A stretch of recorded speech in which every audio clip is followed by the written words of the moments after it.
This is the story of a man named Stanley. Stanley worked for a company in a big building where he was employee number 427. Employee number 427's job was simple. He sat at his desk in room 427 and he pushed buttons on a keyboard. Orders came to him through a monitor on his desk, telling him what buttons to push, how long to push them, and in what order. This is what employee 427 did every day of every month of every year. And although others might have considered it soul-rending, Stanley relished every moment that the orders came in, as though he had been made exactly for this job. And Stanley was happy. And then one day, something very peculiar happened. Something that would forever change Stanley. Something he would never quite forget. He had been at his desk for nearly an hour when he realized that not one single order had arrived on the monitor for him to follow. No one had showed up to give him instructions, call a meeting, or even say hi. Never in all his years at the company had this happened, this complete isolation. Something was very clearly wrong. Shocked, frozen solid, Stanley found himself unable to move for the longest time. But as he came to his wits and regained his senses, he got up from his desk and stepped out of his office. All of his co-workers were gone. What could it mean? Stanley decided to go to the meeting room. Perhaps he had simply missed a memo.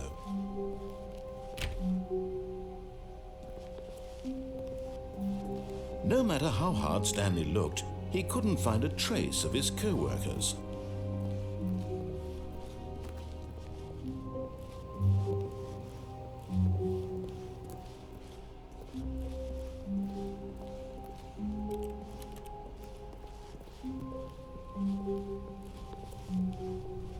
When Stanley came to a set of 2 open doors, he entered the door on his left. This was not the correct way to the meeting room, and Stanley knew it perfectly well. Perhaps he wanted to stop by the employee lounge first, just to admire it. Yes, truly a room worth admiring. It had really been worth the detour after all, just to spend a few moments here in this immaculate, beautifully constructed room. Stanley simply stood here, drinking it all in. But eager to get back to business, Stanley took the first open door on his left. Stanley was so bad at following directions, it's incredible he wasn't fired years ago. Look, Stanley, I think perhaps we've gotten off on the wrong foot here. I'm not your enemy, really, I'm not. I realize that investing your trust in someone else can be difficult, but the fact is that the story has been about nothing but you all this time. What? Really? I was in the middle of something. Do you have zero consideration for others? Are you that convinced that I want something bad to happen to you? Why, I don't know how to convince you of this, but I really do want to help you, to show you something beautiful. Look, let me prove it. Let me prove that I'm on your side. Give me a chance.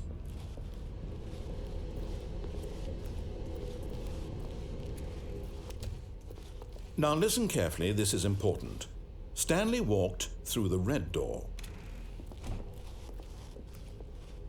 Oh, thank God you are willing to listen to me.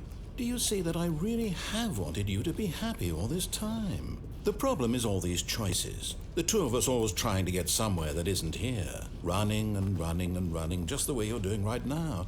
Don't you see that it's killing us, Stanley? I wanted to stop.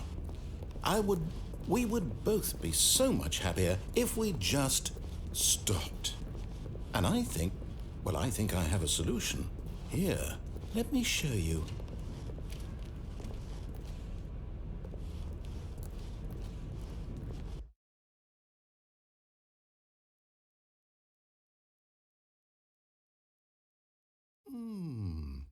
What do we want? What are we looking for? Here. Yes. Oh, it's beautiful, isn't it? If we just stay right here, right in this moment with this place, Stanley, I think I feel happy. I actually feel happy.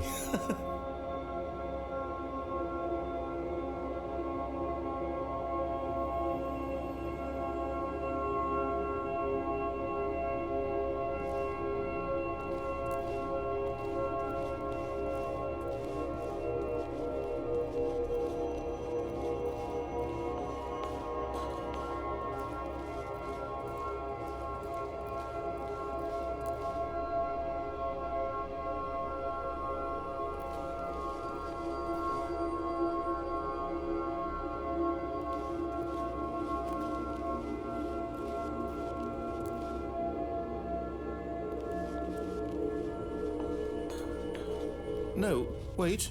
Where are you going?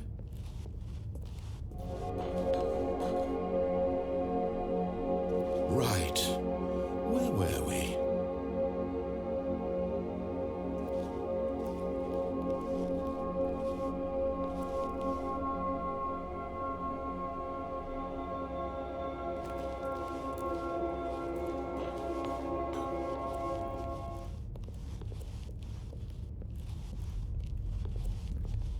Oh no, stay away from those stairs. If you hurt yourself, if you die, the game will reset.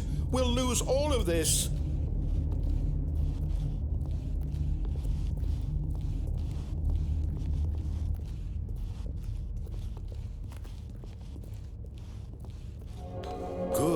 Good. We can't be too safe. Promise me you won't go back there. Just stay here.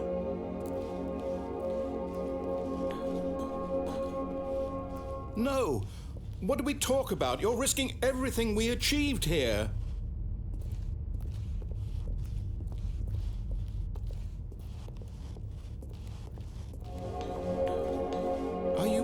You are going to stay here, aren't you?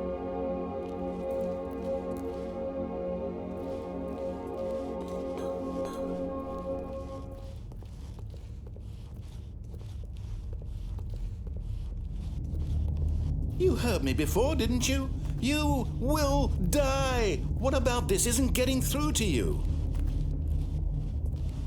Please, no, Stanley, let me stay here. Don't take this from me. No! Oh, no. No, what are you doing, Stanley? Please, I'm asking you not to take this away from me. I can't go back to what I was before. If you die, we'll both go back. Why are you doing this? Stanley, let's go back to the other room. My God, is this really how much you dislike my game? That you'll throw yourself from this platform over and over to be rid of it? You are literally willing to kill yourself to keep me from being happy. Am I reading the situation correctly? Or maybe you're just getting a kick out of it.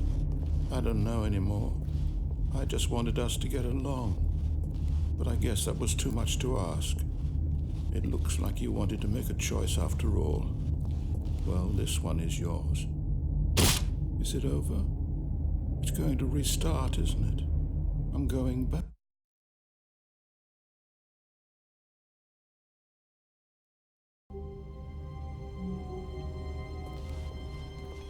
All of his co-workers were gone.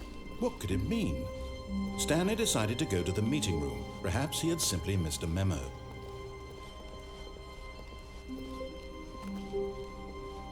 When Stanley came to a set of two open, this was not the correct way to the meeting room, and Stanley knew it perfectly well.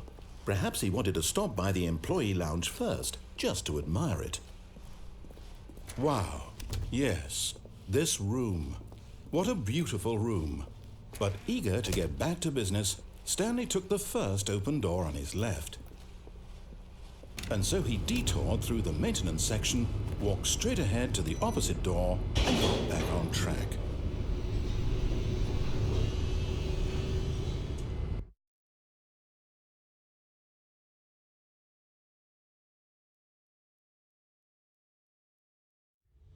But Stanley didn't want to go back to the office.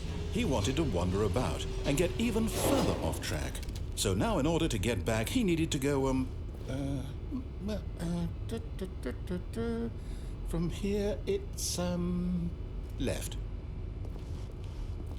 Oh, no, it's to the right, my mistake. No, not the right. Why would I have ever said it was to the right? What was I thinking? It's clearly... Oh dear, would you hold on for a minute, please? Now, let's see. We went down right, left, down, left, right. Yep, okay, yes. I've got it now. This story is absolutely, definitely this way.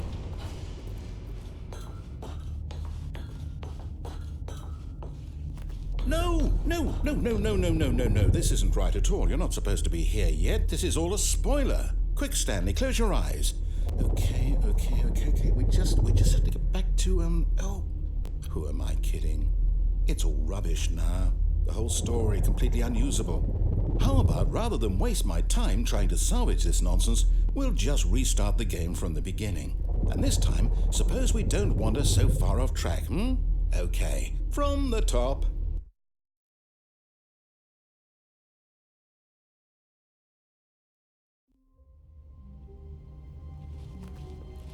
All of his co-workers were gone. What could it mean? Stanley decided to go to the meeting room. Perhaps he had simply missed a memo.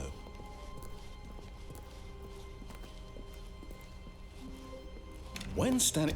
Wait, what? No, I restarted. I swear I definitely restarted the game over, completely fresh. Everything should be...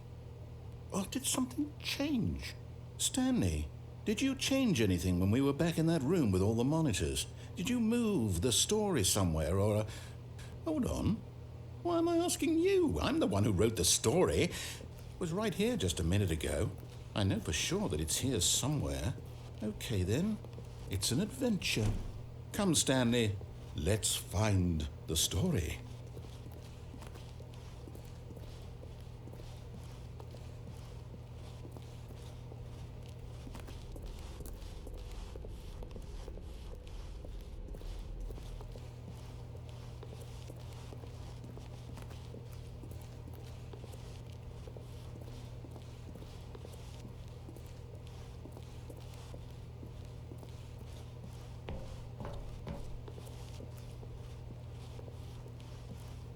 I'll say it.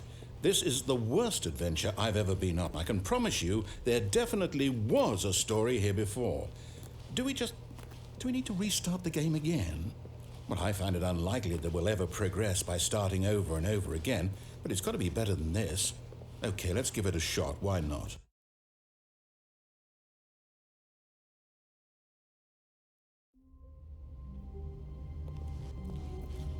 All of his co-workers were gone. What could it mean? Stanley decided to go to the meeting room. Perhaps he had simply missed a memo.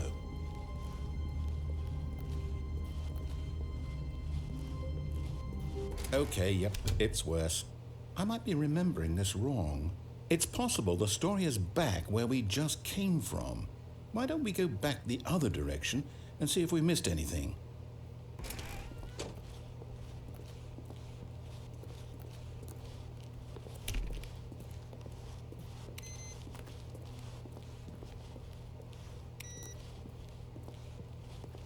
Aha! I knew we'd missed something. The story. Here it comes. No, wait, never mind. Not the story. Okay, let's head back the other way and retrace our steps. Now this... Well, I'll be honest, I don't recognize this place at all. Is this the story? I don't think so. I can't quite recall, but I believe my story took place in an office building. Is that correct? Do you remember, Stanley? Well, do you know what? Since I've completely forgotten what we were supposed to be doing, how about this? You win! Congratulations! I know you put in a lot of hard work, and it really paid off, so good job. Oh, no, I don't feel right about this at all. We both know you didn't put in any actual work for that win. Some people win fair and square, and this was not one of those situations. Okay, I'm getting weirded out by whatever this place is. I don't care what might happen this time, I have to restart.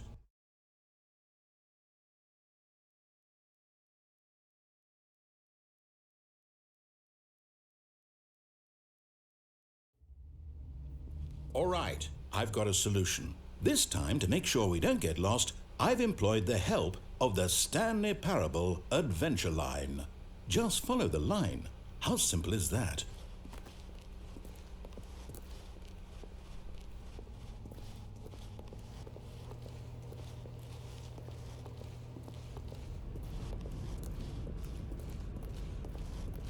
You see, the line knows where the story is. It's over in this direction.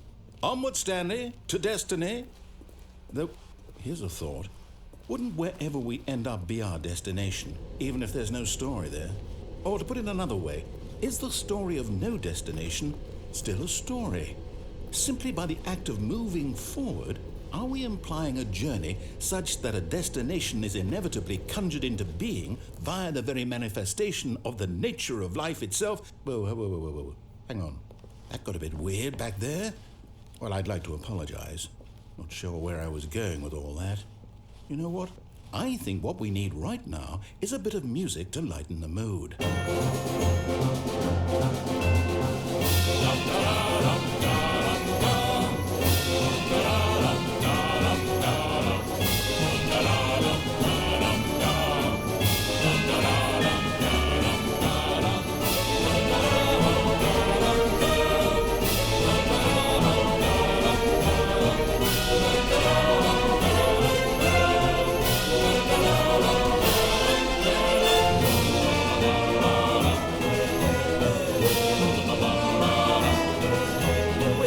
Cut the music, go back and look at that fern. Stanley, this fern will be very important later in the story. Make sure you study it closely and remember it carefully. You won't want to miss anything.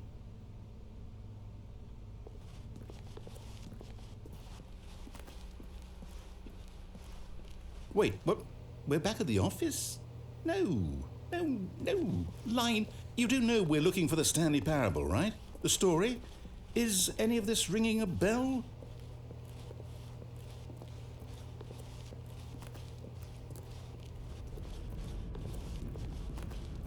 Oh, no, not again. Line, how could you have done this to us? And after we trusted you, after everything we've been through, you...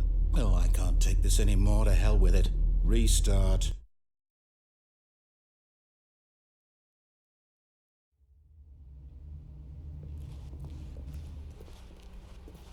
You know what, Stanley?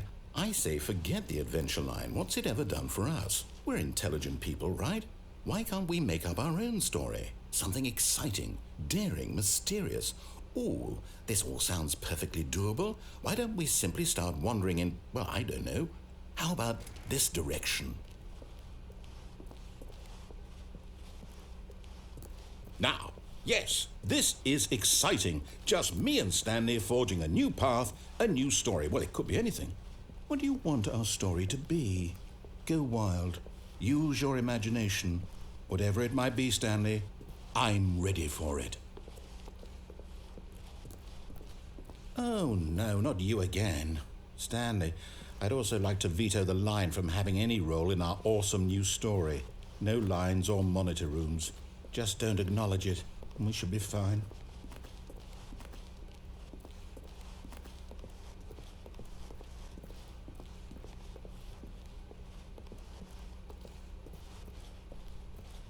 Ah, a choice.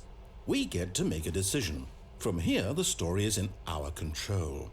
How important we mustn't squander the opportunity. In fact, I believe I need a minute to think here. Just walk in circles for a minute.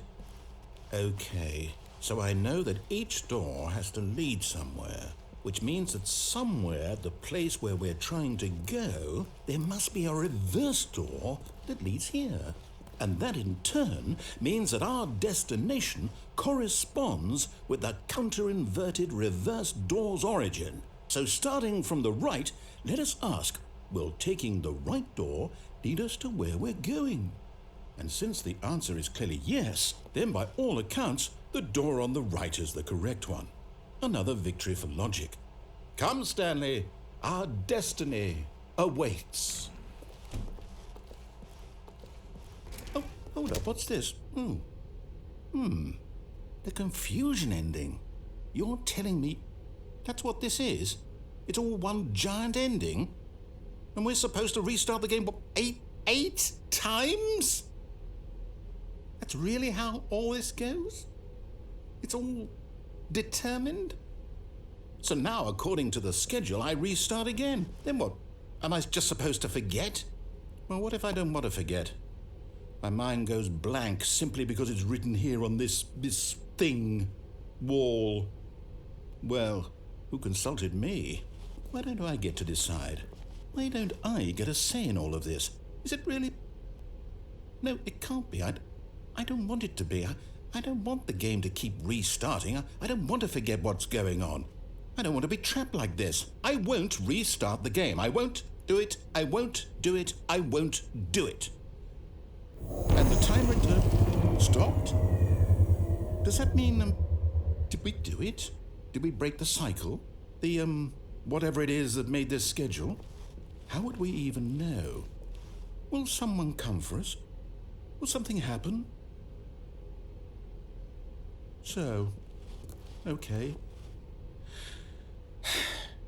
I guess now we just wait. You know, I suppose in some way that this is a kind of story, wouldn't you agree? I'm not quite sure if we're in the destination or the journey, though they're always saying that life is about the journey and not the destination, so I hope that's where we are right now. We'll find out, won't we? Eventually. Well, in the meantime,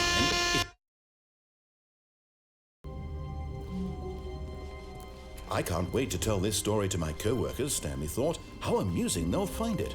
Oh, won't we all just laugh and laugh at the time I thought everyone had gone missing. When Stanley came to a set of 2 open doors, he entered the door on his left.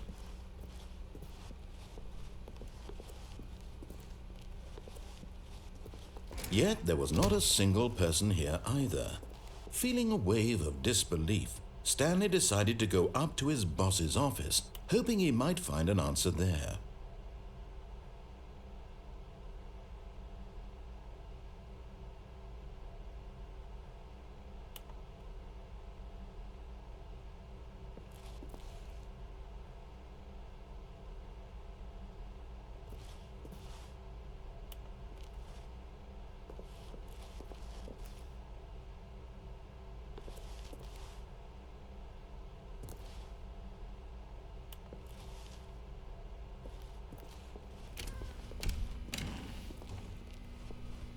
Stanley stepped into the broom closet, but there was nothing here, so he turned around and got back on track. Coming to a staircase, Stanley walked upstairs to his boss's office.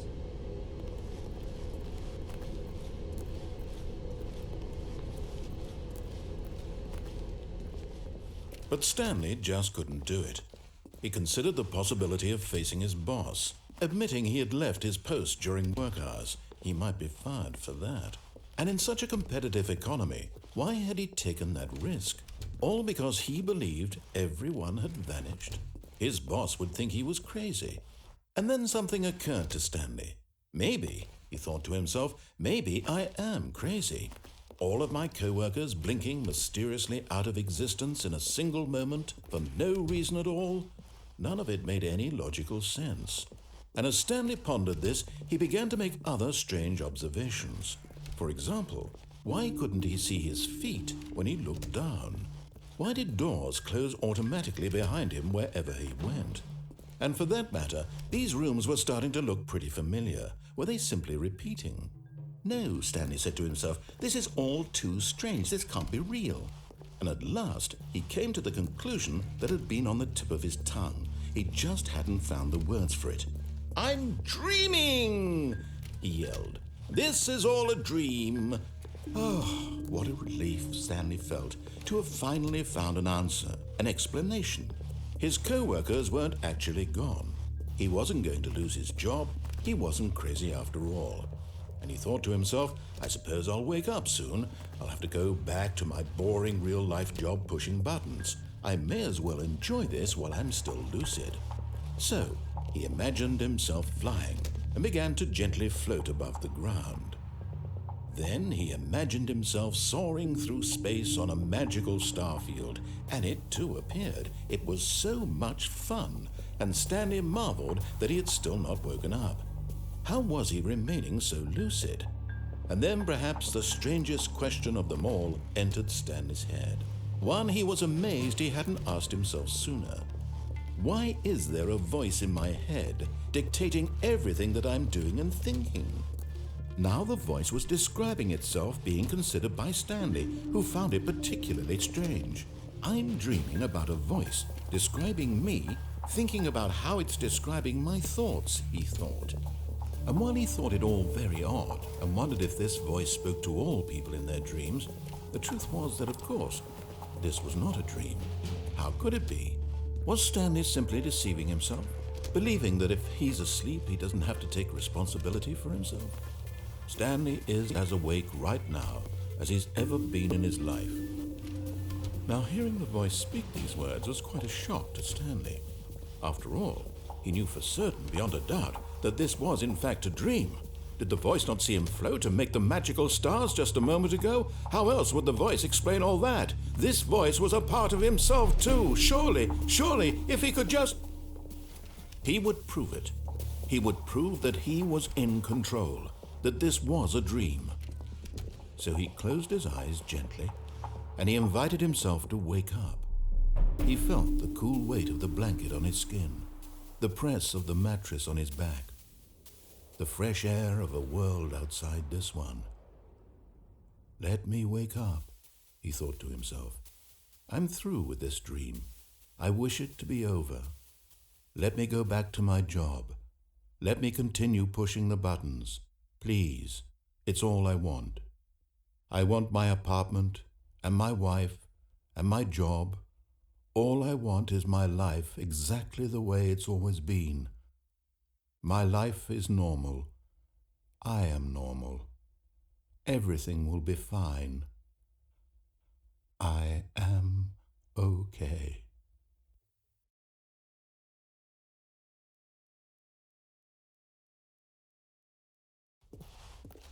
Stanley began screaming. Please, someone, wake me up. My name is Stanley. I have a boss. I have an office. I am real. Please, just someone tell me I am real. I must be real. I must be. Can anyone hear my voice? Who am I? Who am I? And everything went black.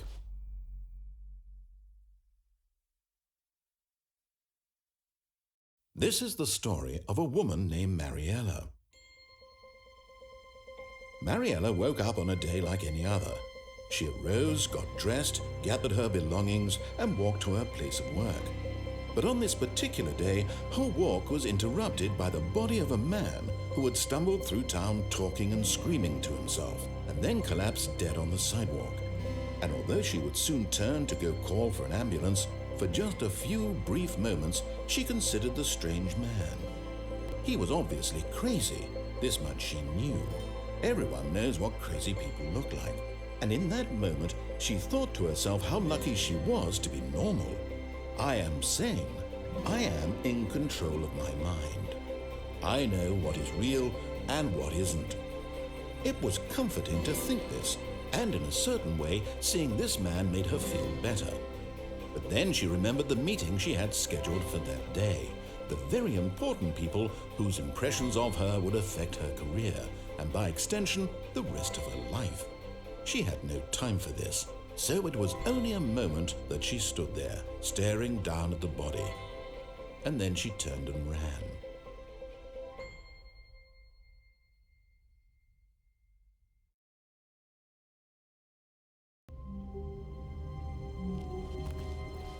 All of his co-workers were gone. What could it mean? Stanley decided to go to the meeting room. Perhaps he had simply missed a memo.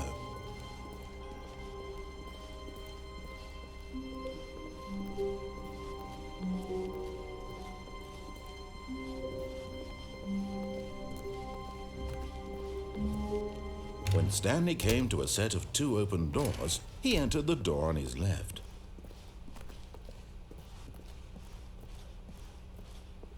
Yet there was not a single person here either. Feeling a wave of disbelief, Stanley decided to go up to his boss's office. Coming to a staircase, Stanley walked upstairs to his boss's office.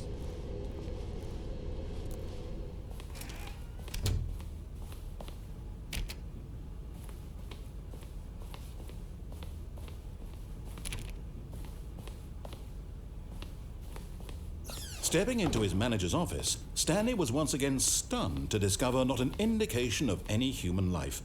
Shocked, unraveled, Stanley wondered in disbelief who orchestrated this. What dark secret was being held from him?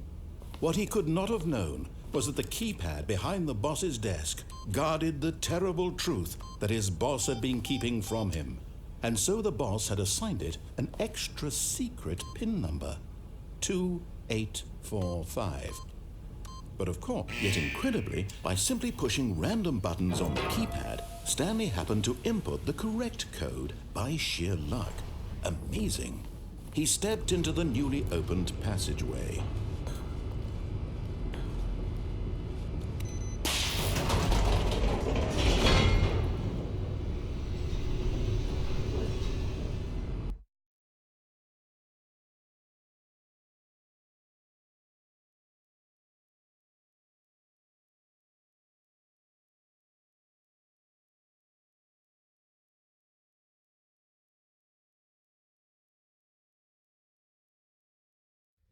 Descending deeper into the building, Stanley realized he felt a bit peculiar. It was a stirring of emotion in his chest, as though he felt more free to think for himself, to question the nature of his job. Why did he feel this now, when for years it had never occurred to him? This question would not go unanswered for long.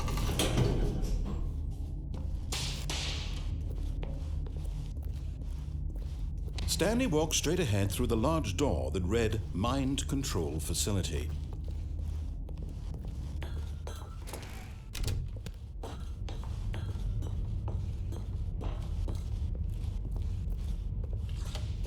The lights rose on an enormous room packed with television screens. What horrible secret did this place hold? Stanley thought to himself. Did he have the strength to find out?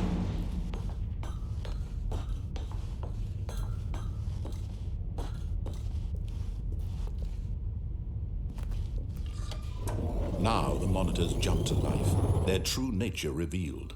Each bore the number of an employee in the building, Stanley's co-workers. The lives of so many individuals reduced to images on a screen, and Stanley, one of them, eternally monitored in this place where freedom meant nothing.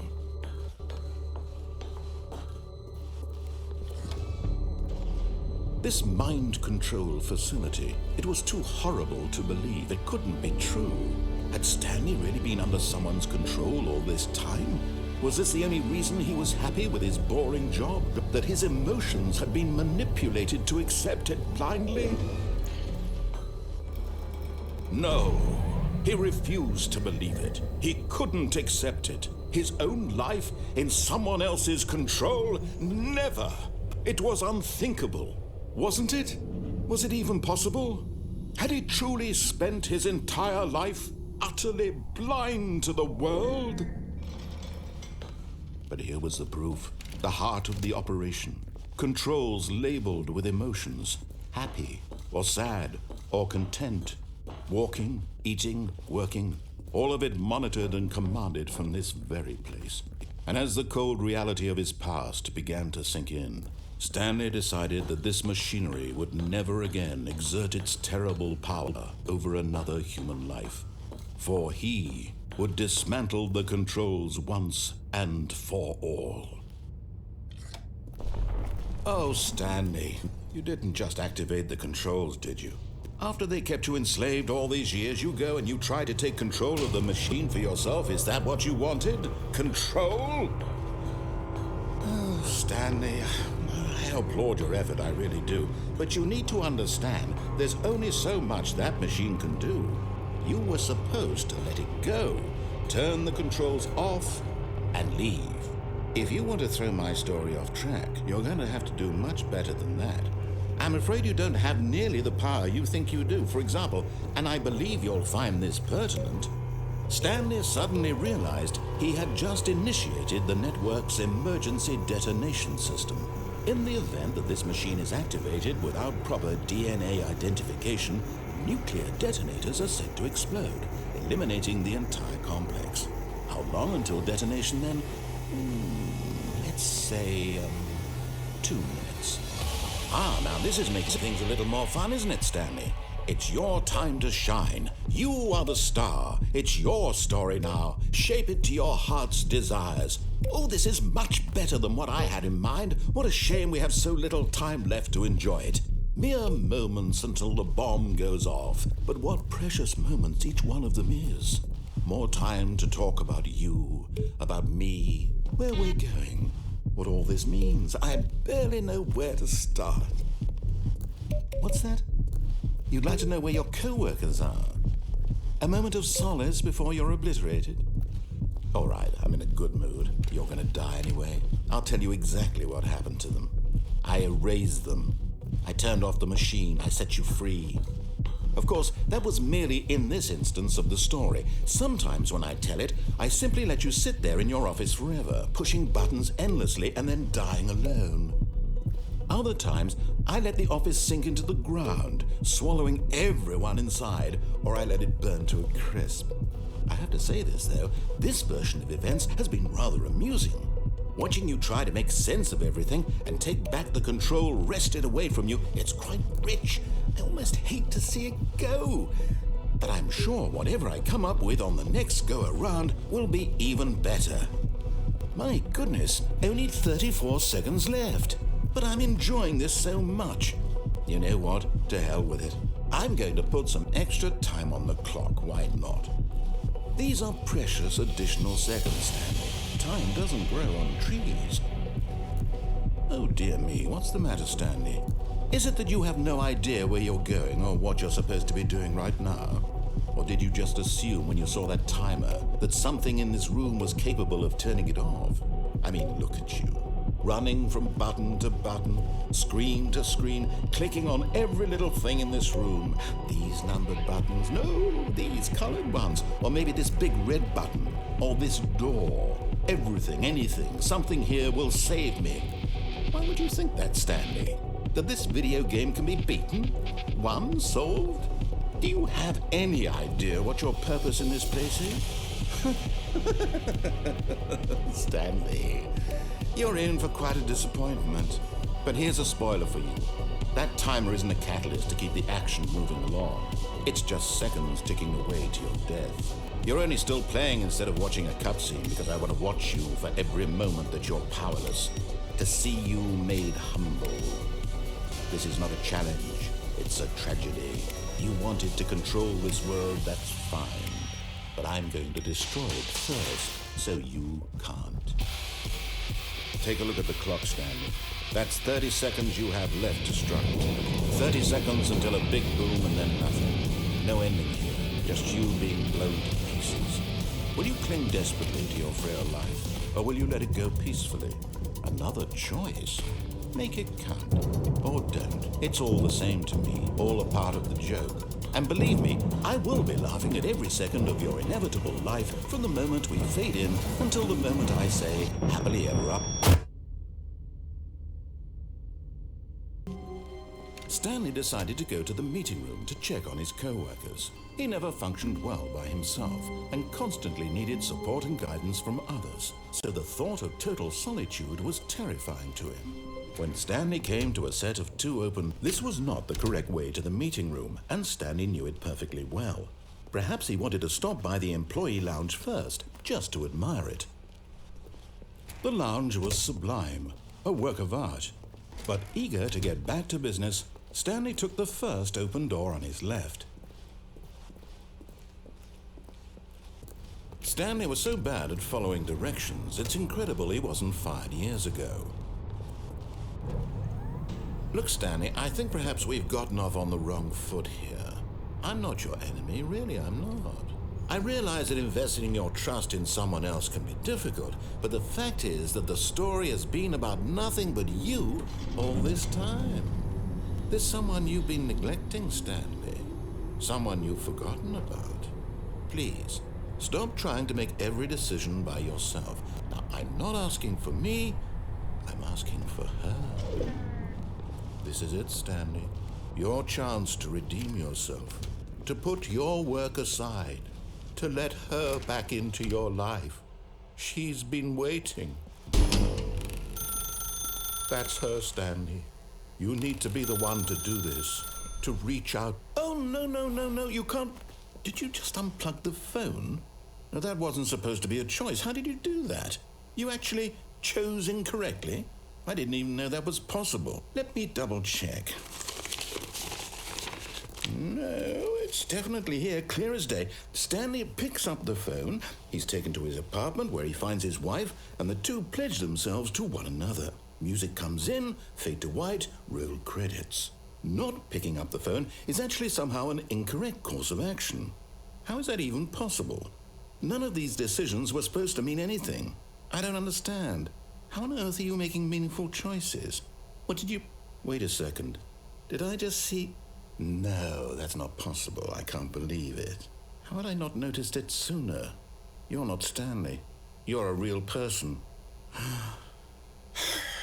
I can't believe I was so mistaken. This is why you've been able to make correct and incorrect choices. And to think I've been letting you run around in this game for so long. If you'd made any more wrong choices, you might have negated it entirely. It's as though you completely ignored even the most basic safety protocol for real-world decision-making. Or did you not grasp the severity of the situation? Well, I won't have that kind of risk on my watch.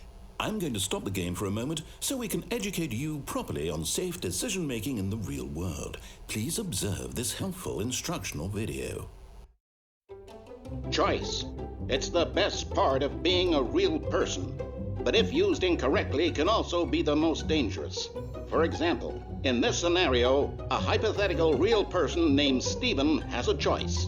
He could spend years helping improve the quality of life for citizens of impoverished third world nations. Or he could systematically set fire to every orphan living in a 30-kilometer radius of his house. Which choice would you make? Remember that unlike here, the real world makes sense, and at no time should you make a choice that does not conform to rational logic. If you find yourself speaking with a person who does not make sense, in all likelihood, that person is not real.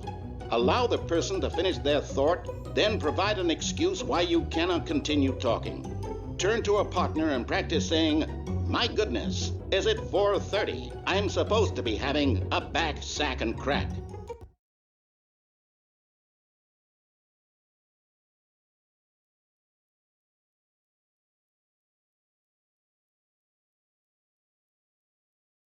Excellent.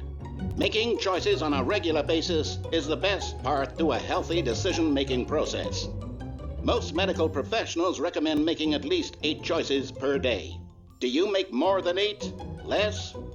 And finally, if you begin to wonder if your choices are actually meaningful and whether you'll ever make a significant contribution to the world, just remember that in the vast infiniteness of space, your thoughts and problems are materially insignificant, and the feeling should subside. At this time, your instructor will guide you in an exercise to test and reinforce the material covered in this video. Welcome back. You may have noticed that this room has begun to deteriorate as a result of narrative contradiction. But not to worry. Now that you're properly informed on good decision-making, we're going to revisit a choice you made just a few minutes ago and see what the correct thing to do would have been. This way, please.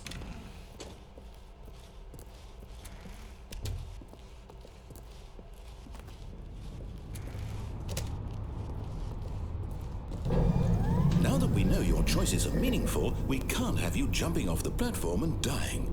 Imagine the main character dying senselessly halfway through the story. That story would make no sense at all. We just need to get you home as soon as possible before the narrative contradiction gets any worse. Unfortunately, it seems this place is not well equipped to deal with reality.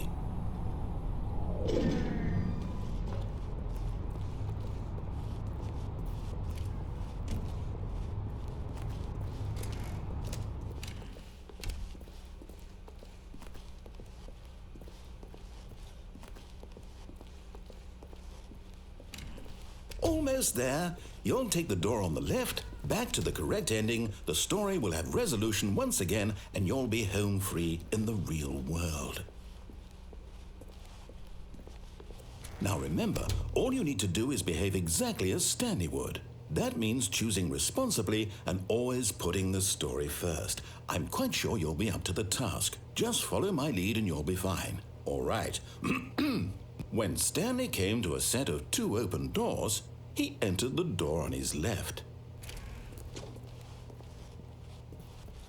No! Why did you do that? Quickly, hurry back in the other direction. Perhaps we're not too late.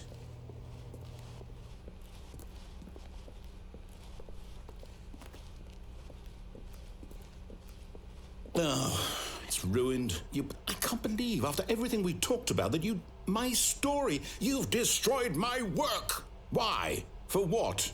What did you get out of that? What did you think was so special about seeing the game undone, left here like so much garbage? It's worthless now. And what am I supposed to do? Even if there were a way to continue, would it be worth it? To know that my story is now incorrect? How can I go back to that? I can't erase that knowledge. I'll have to live with it forever, reliving its impossibility forever. I couldn't live that way. Is it better to shut the game down entirely? To willingly destroy all of my work? I don't know. What's the answer? What do I do? What do I do? What do I... No, I have to. I have to shut the game down. I have to. I have to.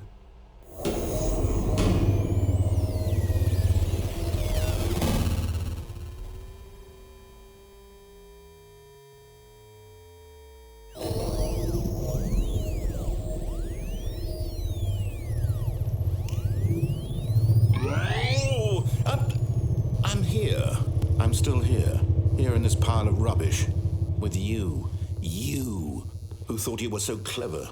Now look where we are. My entire game is destroyed. It was the only thing in the world that was mine, and you've run it into the ground. What, did you think that would be funny? You just had to see? Didn't I impress upon you how important it was to be like Stanley? He actually knows how to do what I tell him to. He understands that if I say to do something, there's a damn good reason for it. That thought hadn't even occurred to you, had it? That there's a world outside of you? You're a child. Oh, my story. If you'd just gone through the door on the left, you would have seen it. There was a whole underground facility. You would have destroyed it and been victorious. It would have been so perfect. I worked so hard on it. I tried so hard. Behave exactly as Stanley would. That means choosing responsibly and always putting the story first. I'm quite sure you'll be up to the task. Just follow my lead and you'll be fine. All right. When Stanley came to a set of 2 open doors, he entered the door on his left.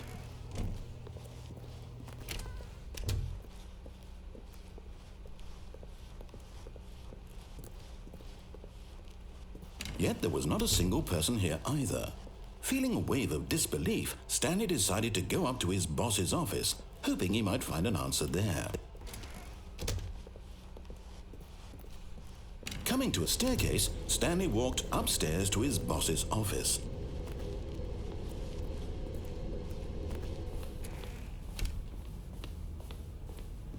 Stepping inside his manager's office, Stanley was once again stunned to discover not an indication of any human life.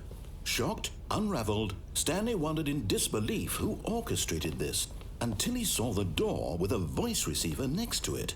Surely behind this door lay all the answers to his questions. And beyond all probability, he knew the passcode. He had seen it on his boss's computer just last week. Nightshark 115. Was this the code to open the door? Would it still work? There was only one way to find out.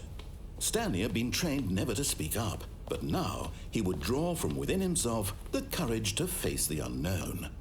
He drew a sharp breath and then spoke the code.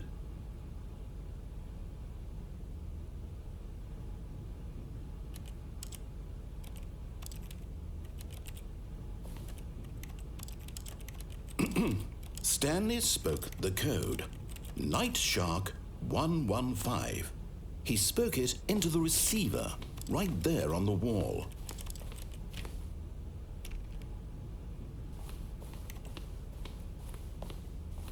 I'm sorry, is there a problem? You didn't mishear me, did you? Please speak the code into the receiver. Otherwise, we can't get on with the story. This is a crucial step.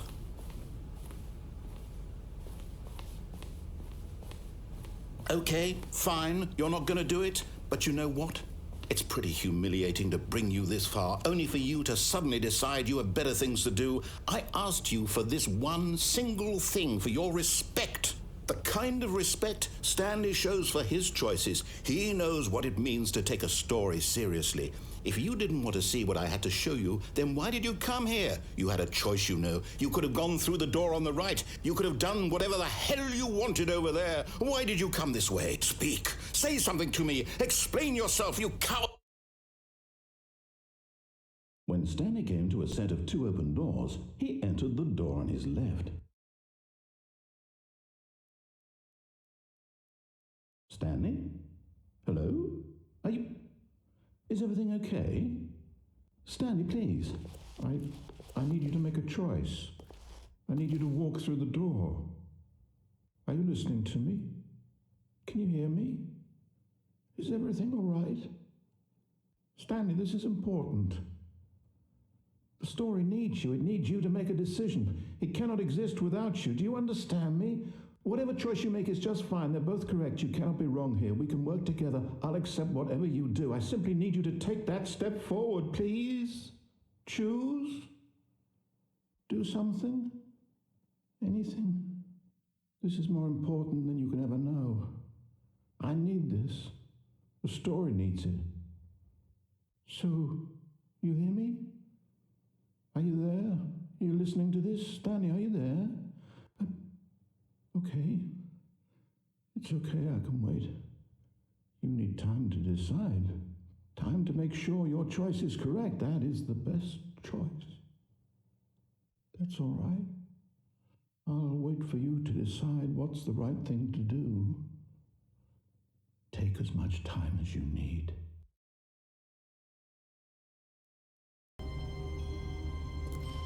All of his co-workers were gone. What could it mean? Stanley decided to go to the meeting room. Perhaps he had simply missed him. When Stanley came to a set of 2 open doors, he entered the door on his left.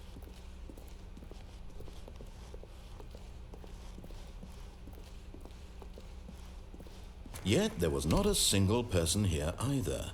Feeling a wave of disbelief, Stanley decided to go up to his boss's. Coming to a staircase, Stanley walked upstairs to his boss's office.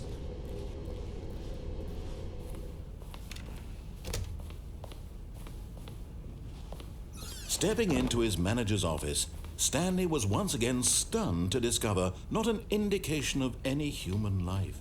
What could it mean? Stanley wondered aloud to nobody. He began wildly tearing through papers on the boss's desk, pulling books off the shelf, looking behind paintings, desperate for clues to his situation. But his attention was caught by a keypad behind the boss's desk. What could its purpose be? In fact, this keypad guarded the terrible secret that lay buried below his feet. And Stanley was in such a rush to get through the story as quickly as possible, he didn't even have a single minute to just let the narrator talk. That kind of anxiety isn't healthy, so he relaxed for a few moments with some calming New Age music.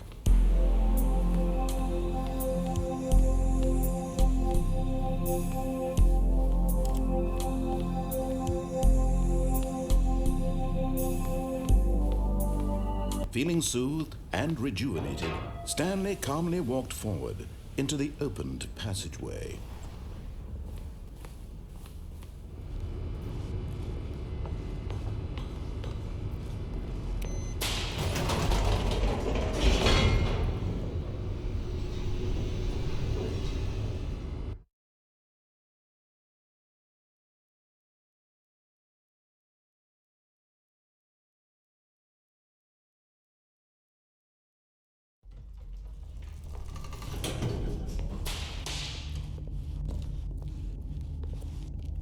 Stanley walked straight ahead through the large door that read Mind Control Facility.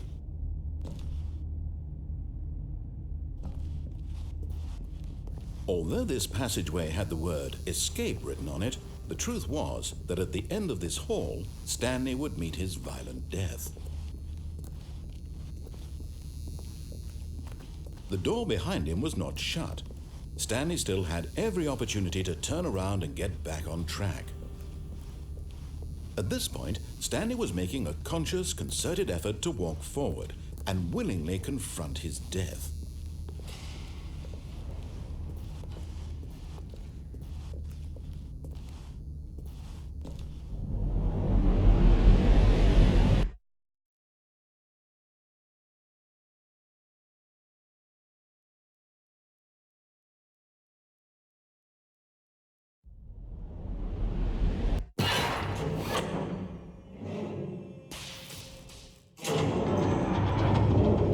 As the machine whirred into motion and Stanley was inched closer and closer to his demise, he reflected that his life had been of no consequence whatsoever. Stanley can't see the bigger picture. He doesn't know the real story, trapped forever in his narrow vision of what this world is. Perhaps his death was of no great loss, like plucking the eyeballs from a blind man. So he resigned and willingly accepted this violent end to his brief and shallow life. Farewell, Stanley.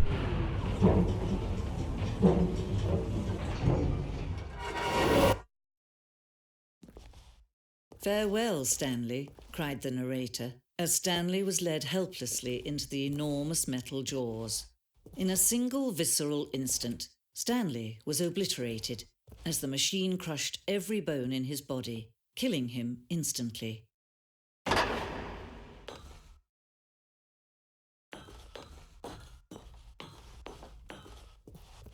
And yet it would be just a few minutes before Stanley would restart the game, back in his office, as alive as ever. What exactly did the narrator think he was going to accomplish?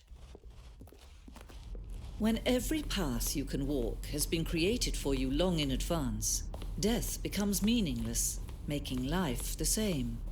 Do you see now? Do you see that Stanley was already dead from the moment he hit start?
Oh, look at these two. How they wish to destroy one another. How they wish to control one another. How they both wish to be free. Can you see? Can you see how much they need one another? No, perhaps not.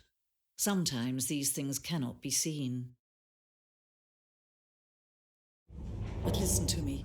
You can still save these two. You can stop the program before they both fail. Push escape and press quit. There's no other way to beat this game. As long as you move forward, you'll be walking someone else's path. Stop now and it'll be your only true choice. Whatever you do, choose it. Don't let time choose for you. Don't let time...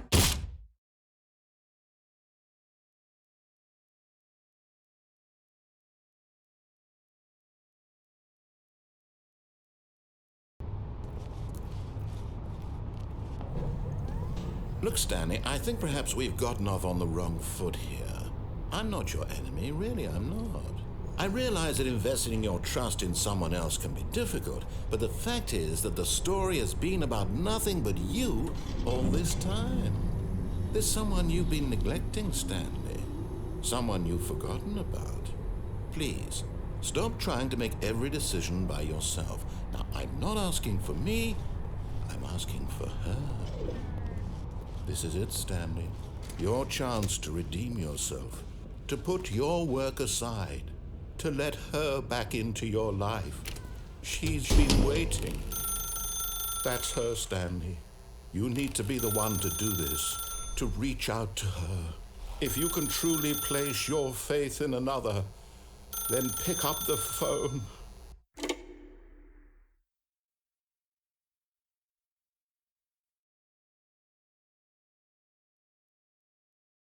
Oh, Stanley, is that you? Hold on, sweetie. Sorry to keep you waiting. I'm just pulling the bread out of the oven. All right. Okay, there we go. All right, now, I want you to come in and tell me all about your day. Gotcha. Oh, come on. Did you actually think you had a loving wife who'd want to commit their life to you? I'm trying to make a point here, Stanley. I'm trying to get you to see something. Come inside. Let me show you what's really going on here. This is a very sad story about the death of a man named Stanley. Stanley is quite a boring fellow. He has a job that demands nothing of him, and every button that he pushes is a reminder of the inconsequential nature of his existence. Look at him there, pushing buttons, doing exactly what he's told to do. Now he's pushing a button. Now he's eating lunch. Now he's going home. Now he's coming back to work. One might even feel sorry for him, except that he's chosen this life. But in his mind, he can go on fantastic adventures. From behind his desk, Stanley dreamed of wild expeditions into the unknown. Fantastic discoveries of new lands. It was wonderful. And each day that he returned to work was a reminder that none of it would ever happen to him. And so he began to fantasize about his own job.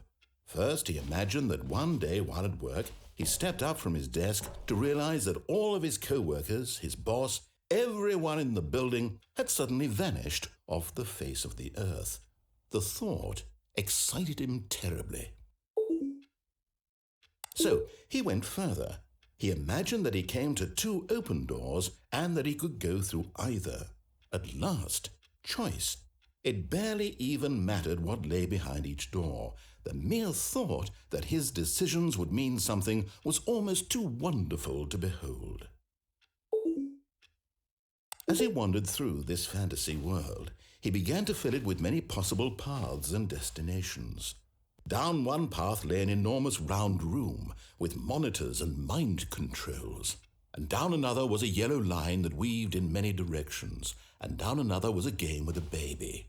And he called it the Stanley Parable. It was such a wonderful fantasy, and so in his head he relived it again, and then again, and again, over and over, wishing beyond hope that it would never end, that he might always feel this free. Surely there's an answer down some new path, mustn't there be? Perhaps if he played just one more time. But there is no answer. How could there possibly be? In reality, all he's doing is pushing the same buttons he always has. Nothing has changed.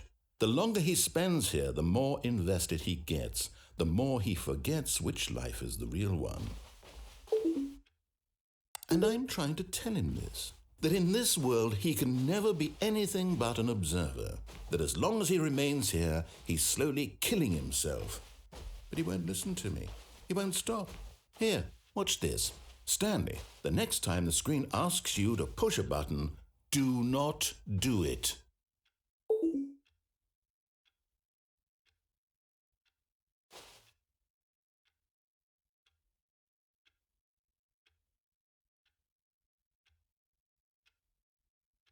You see? Can he just not hear me? How can I tell him in a way that he'll understand that every second he remains here, he's electing to kill himself? How can I get him to see what I see? How can I make him look at himself? I suppose I can't, not in the way I want him to. But I don't make the rules. I simply play to my intended purpose, the same as Stanley. We're not so different, I suppose. I'll try once more to convey all this to him. I'm compelled to. I must. Perhaps, well, maybe this time he'll see. Maybe this time. And I tried again, and Stanley pushed a button. And I tried again, and Stanley pushed a button. And I...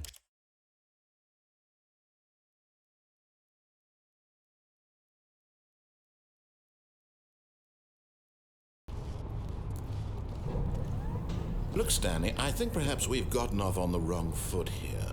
I'm not your enemy, really, I'm not.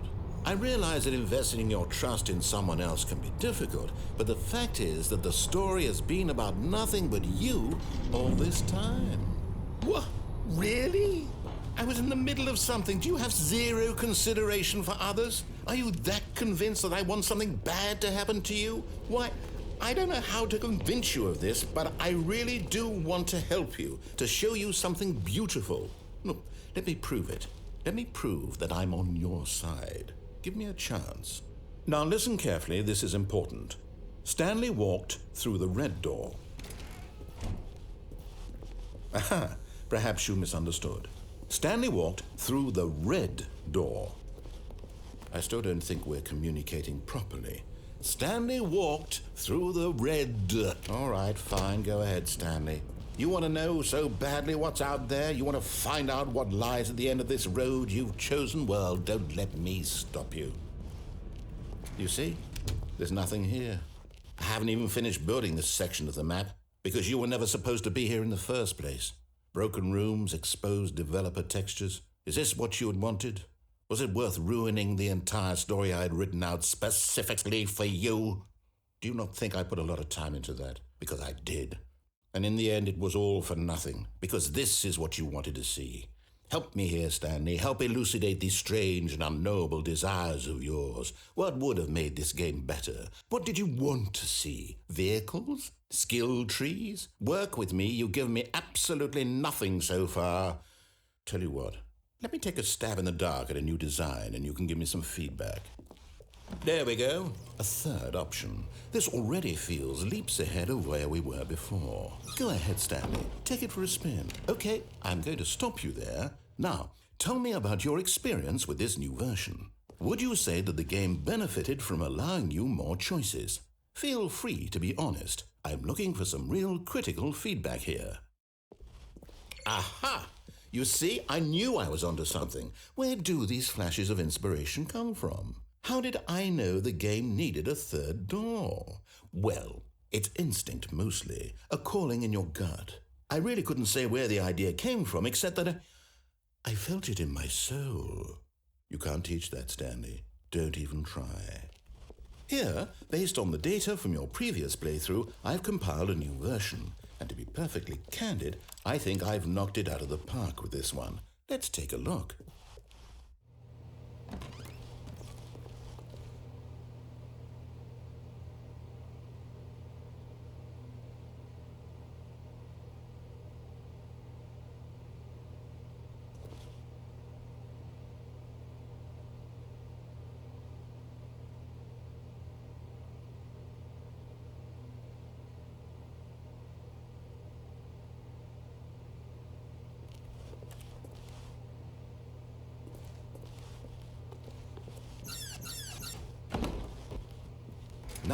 would you say that competitive leaderboard helped you feel motivated to keep walking through doors? Again, honest answers, please. Hey, I nearly forgot. I've got a prototype of a new game I've been working on, and now would be a lovely opportunity to give it some playtesting. You wouldn't mind taking a look at it, would you? Perfect. Let me boot it up.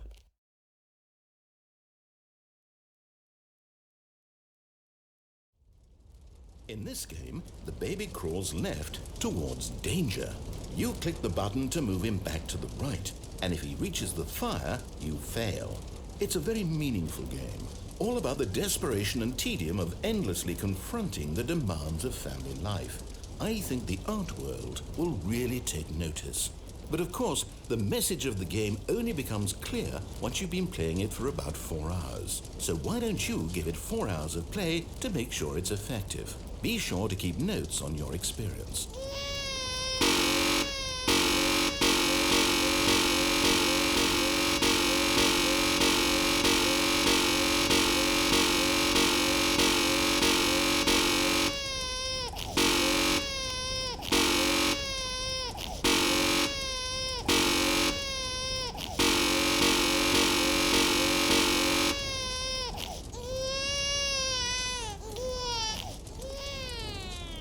You heartless bastard.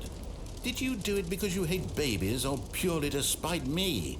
Because if it's the latter, well, I don't know what to do. I'm completely out of ideas. I can't think of a single thing that might improve the experience for me. I'm not even going to try. I'm out, I'm done. It's over. Thank you for playing. Your input was extremely valuable. Oh, hey, since my game was so awful, why don't we play someone else's game, just to ease the pain? Let's see. What do we have here? Yes, this seems like it'll work. Let's give it a shot.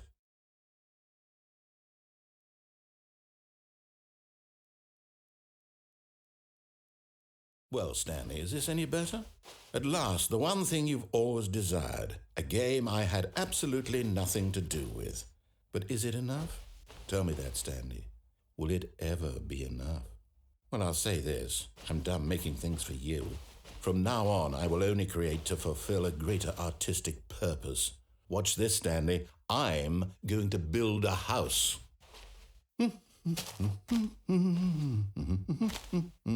This will go here, no, here, and then...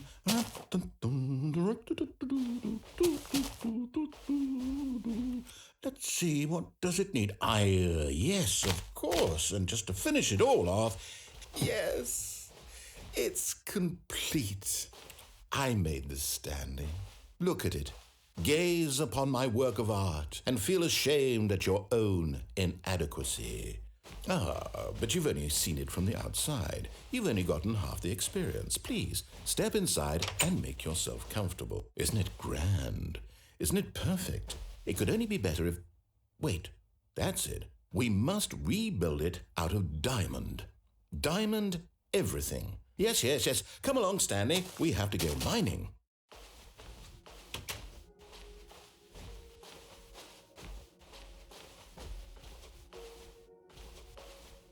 Oh my, it looks like it's going to get a bit dark. Have you brought a light?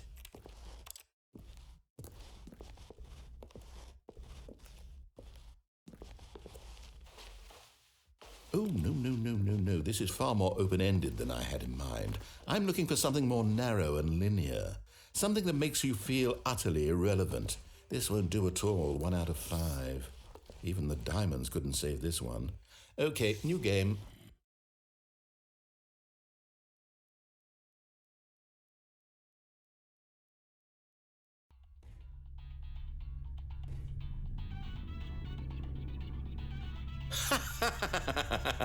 Yes! I don't even know what this game is, but I love it. You, trapped in a glass box with no way out, listening to me talk. Oh, it's inspired. I couldn't have done it any better myself. What is this game even supposed to be? I can't figure it out. Okay, now I'm curious. Let's go find out what the hell this is.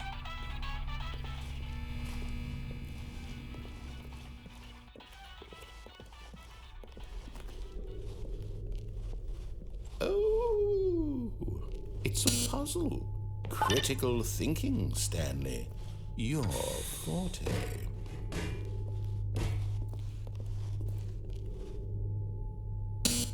Genius. No, actually, you know what? I think that's plenty. I really don't care much to see you stumble through any more of the...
I wonder what he found. If what he wanted was to be the leading man in his own story, well, perhaps he's gotten it, down in wherever he is right now. I wonder if he's happy with his choice, and if he's learned the heavy cost that comes with it. He'll understand soon what I was trying to tell him. He needs me. Someone who will wrap everything up at the end, to make sense out of the chaos and the fear and the confusion. That's who I am. That is what I mean to this world. Oh, yes. Yes, I'll be back. There's no other way. Once this ends, after it all comes to a close, then I'll be back. The end will be here soon. Very soon. I can wait.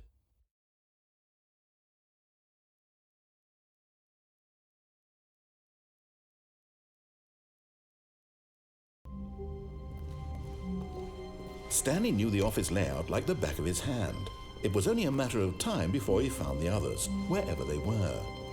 Just a matter of time. When Stanley came to a set of 2 open doors, he entered the door on his left.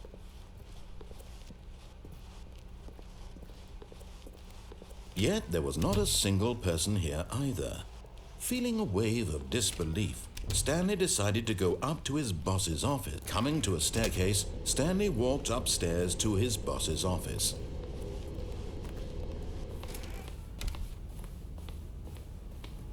Okay, I think we all know the drill by now. Blah, blah, blah. Dark secrets, the keypad. Stanley pushes some buttons. Oh, hey, look, it's a new passageway. Quelle surprise.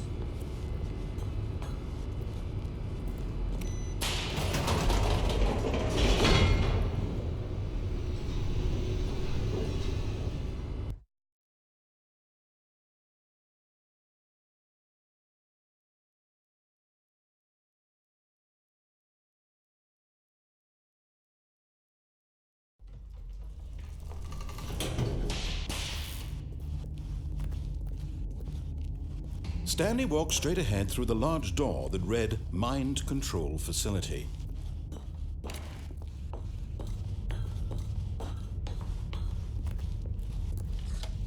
The lights rose on an enormous room packed with television screens. What horrible secret did this place hold? Stanley thought to himself. Did he have the strength to find out?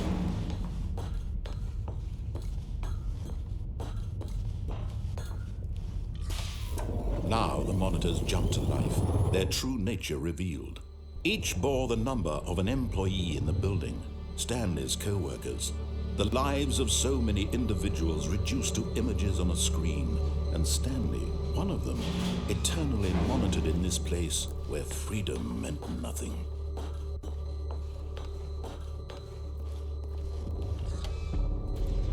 This mind control facility, it was too horrible to believe. It couldn't be true. Had Stanley really been under someone's control all this time? Was this the only reason he was happy with his boring job? That his emotions had been manipulated to accept it blindly? No, he refused to believe it. He couldn't accept it. His own life in someone else's control? Never! It was unthinkable. Wasn't it? Was it even possible? Had he truly spent his entire life utterly blind to the world? But here was the proof. The heart of the operation.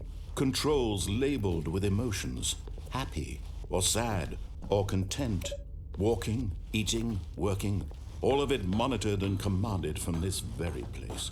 And as the cold reality of his past began to sink in, Stanley decided that this machinery would never again exert its terrible power over another human life. For he would dismantle the controls once and for all.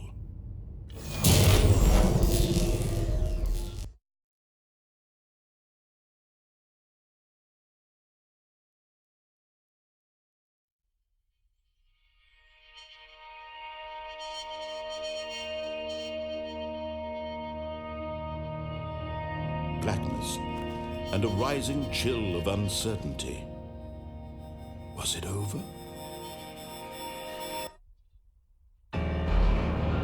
Yes, he had won. He had defeated the machine, unshackled himself from someone else's command. Freedom was mere moments away. And yet, even as the immense door slowly opened, Stanley reflected on how many puzzles still lay unsolved. Where had his co-workers gone? How had he been freed from the machine's grasp? What other mysteries did this strange building hold? But as sunlight streamed into the chamber, he realized none of this mattered to him, for it was not knowledge or even power that he had been seeking, but happiness. Perhaps his goal had not been to understand, but to let go. No longer would anyone tell him where to go, what to do, or how to feel. Whatever life he lives, it will be his. And that was all he needed to know. It was perhaps the only thing worth knowing. Stanley stepped through the open door. Stanley felt the cool breeze upon his skin, the feeling of liberation, the immense possibility of the new path before him. This was exactly the way, right now, that things were meant to happen. And Stanley was happy.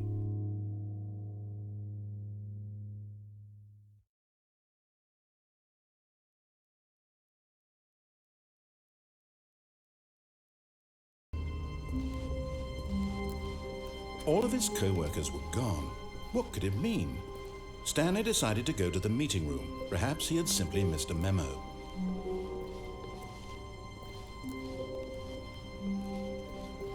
No matter how hard Stanley looked, he couldn't find a trace of his co-workers. Oh, please. Are you really just doing this for the achievement? Click a door 5 times. Is that all that you think an achievement is worth? No. I can't just give these merits away for such little effort. A measly 5 clicks. Now suppose you were to click the door 20 times. I would say that's the kind of effort that warrants recognition.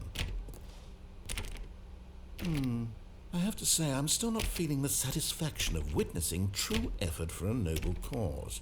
Perhaps 50 clicks will do it. Yes, almost certainly 50 clicks.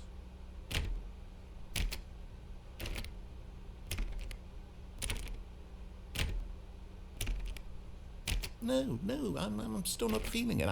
I want this achievement to have meant something. It has to be a true reward for valiant effort. I want to see some hustle, Stanley. I want to see commitment, a willingness to go all the way, no matter what the cost. Why don't you go put 20 clicks into door number 417?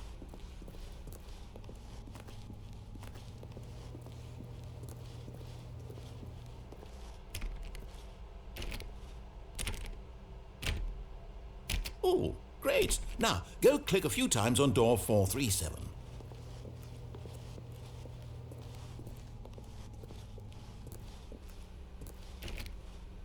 Excellent. I think we're getting somewhere. Now, door 415. Let's give it 10 clicks or so.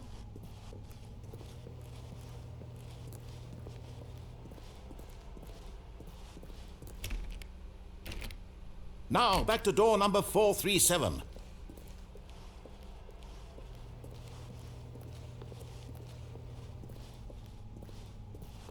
Let's see. How about you click on, well, I don't know, the copy machine? All right, back to room 417. I'm really feeling it now. I think we're getting somewhere. Okay, now go climb on employee 419's desk.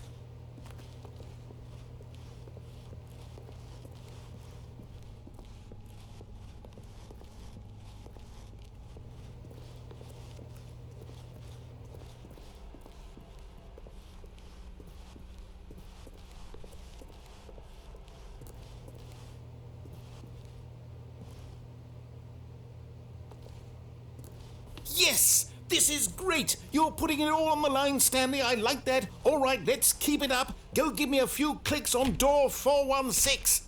We've almost got it! Now the copy machine, do that one again! Finish it off, Stanley! 5 clicks on door 43. Yes! We did it! Oh, wow. That felt amazing. Oh, you really earned it, Stanley. Nothing could hold you back. Yes, I'm very proud of how far we've come today. Just think, only a few minutes ago you believed an achievement was worth 5 little clicks. Really now, what were you thinking?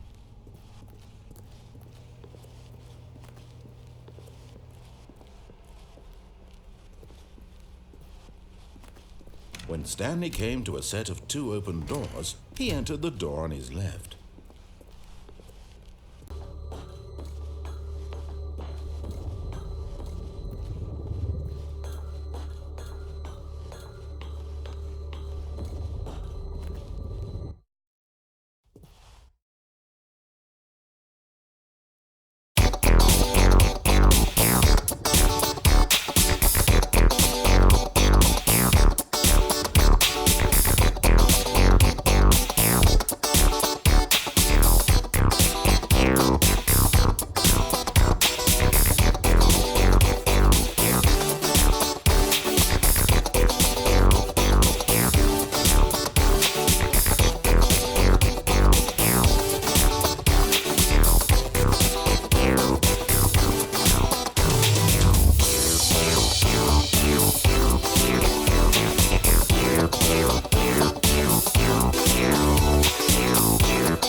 All of his co-workers were gone. What could it mean? Stanley decided to go to the meeting room. Perhaps he had simply missed a memo. No matter how hard Stanley looked, he couldn't find a trace of his co-workers.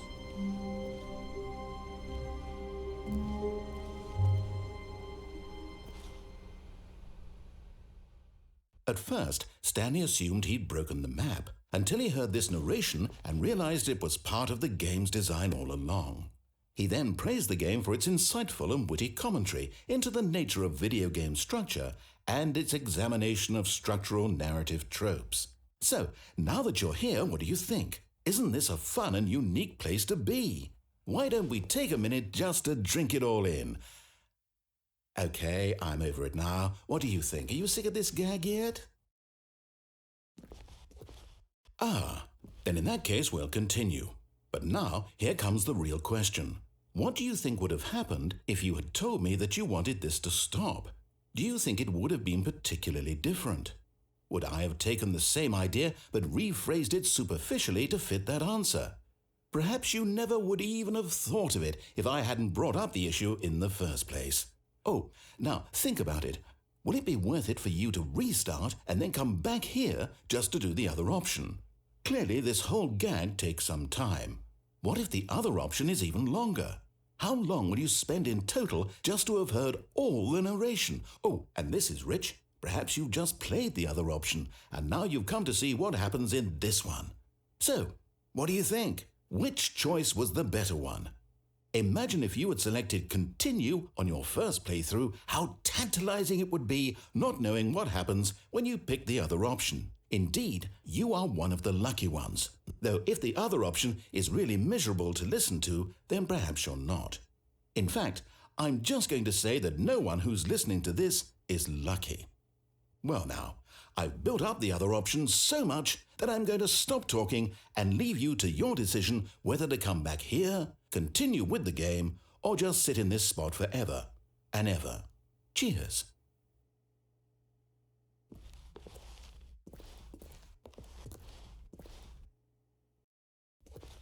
Well, I don't know how to say this politely, but you could literally just hit escape and restart the game any old time you want, like right now. You could have done it just then. Now would also be an appropriate time to quit. Any of these points and so many, many more, all of them are appropriate. I'm enjoying what seems to be an internal conflict going on where you are literally unable to act on your own desires to restart the game. So just to push the envelope, I'm going to try and make this as miserable as possible and see how long you can maintain. There once was a man named Stanley, who people considered so manly. But the truth must be told, he was not very old and was quite particularly gangly. What Stanley liked most was buttons. He pushed them like some kind of glutton. He did it all day in a meaningful way, but his brain had long ceased to function. Which is why he is in this parable and lives an existence quite terrible. And if you are not strong and keep playing along, you too will become quite unbearable. Yes. You too will become quite unbearable.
All of his co-workers were gone. What could it mean? Stanley decided to go to the meeting room. Perhaps he had simply missed a memo.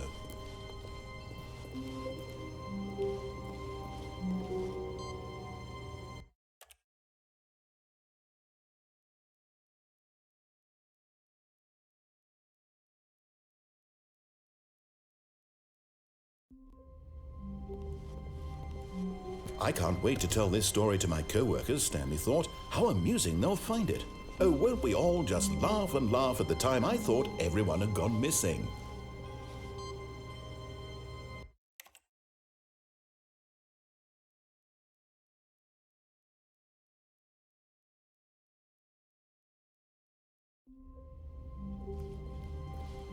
Already this was uncomfortable, and Stanley decided that as soon as he found a new space he felt safe in, that he would never leave it again in his life.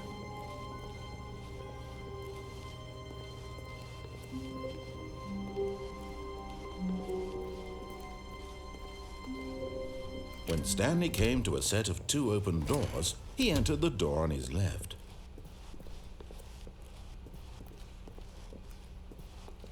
Yet there was not a single person here either.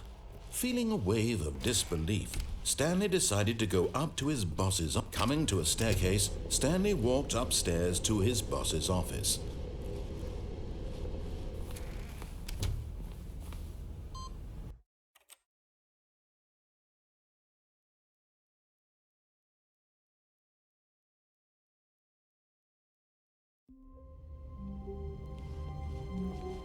All of his co-workers were gone. What could it mean?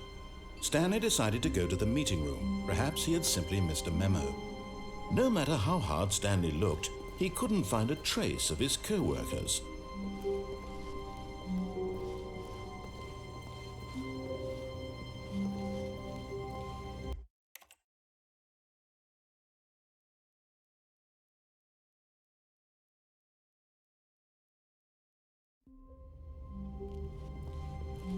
All of his co-workers were gone. What could it mean? Stanley decided to go to the meeting room. Perhaps he had simply missed a memo.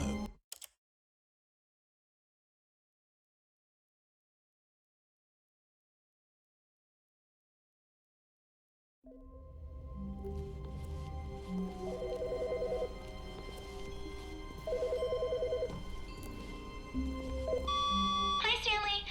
Just wanted to leave you a message to let you know there's a few things I need you to pick up.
Hello. This is a recorded message scheduled either by you or a person in your place of work. The purpose of this message is to warn you about the dangers of recorded messages. If at any time you believe you are listening to a recorded message, please terminate it immediately and cease all flow of information from the recorded message into your perceptual sphere. Thank you, and have a pleasant day.